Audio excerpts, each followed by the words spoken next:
வாழ்க என் பாரத நாடு, வளர்க என் தமிழ்நாடு,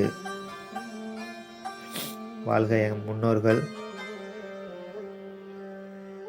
ஓங்குக தாய் சந்திப்பிடாரி அம்மன் புகழ். சந்தியிலிருந்து எங்களை சங்கடத்திலிருந்து காக்கும் அருள்மிகு ஸ்ரீ சந்திப்பிடாரி அம்மன் புரட்டாசி மாத பொங்கல் வைக்கும் வழிபாடு விழா. அதாவது வருடம் புரட்டாசி மாதம் இந்த மகாலயபட்ச திதியில் எங்கள் கிராமத்து அம்மனான சந்திப்பிடாரி அம்மனுக்கு பொங்கல் வச்சு வழிபாடு செய்கிறது வழக்கம். அதே போல் இந்த வருடமும் எங்கள் கிராமத்தின் சார்பாக பொங்கல் வச்சு வீடு மெனிக்கு வரி வச்சு,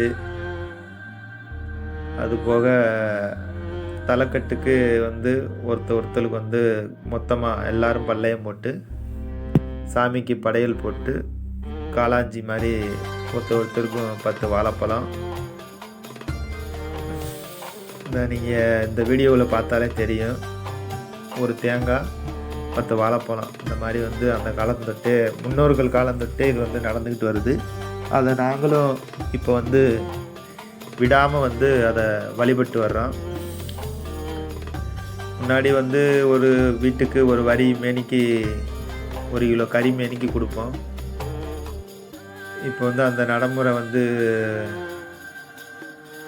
சில காரணங்களால் அது ஒன்று மட்டும் இப்போ நிறுத்தி வச்சுட்டு இந்த கைங்கறி என்றைக்கும் போல் விடாமல் நடந்துக்கிட்டு இருக்கு.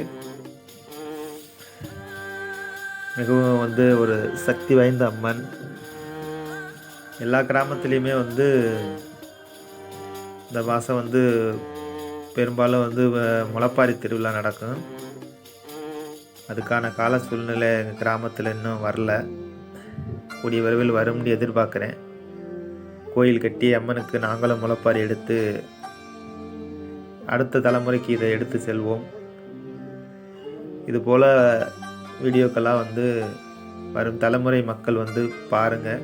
அப்போத்தே நம்ம முன்னோர்கள் வழிபட்டு போன அந்த வழிபாடு முறைகள்லாம் மறக்காமல் இருக்கும். என்னத்தை நவீனமயமாக ஆக்கணும், ஆனாலும் இது போன்ற திருவிழாக்கள்லாம் நம்ம தொடர்ந்து நடத்திக்கிட்டு வரும்போதே நம்ம முன்னோர்கள் என்ன செஞ்சாங்க அப்படிங்கிறது நம்மளுக்கு தெரியும். வீடியோ பார்க்கும் அனைத்து உறவுகளுக்கும் சேனல் சார்பாக நன்றியை தெரிவிச்சுக்கிறேன். உங்களுக்கும் அந்த சந்திப்பிடாரி அம்மனுடைய அருள் கிடைக்க பரிபூரணமாக வாழ்த்திக்கிறேன், நானும் வேண்டிக்கிறேன். அம்மனை வழிபட்டுக்கங்க. என்று முன்னோர் வழியில் உங்களுடைய காளி ராதா சேனல். நன்றி உறவுகளே. வீடியோவை தொடர்ந்து பாருங்கள்.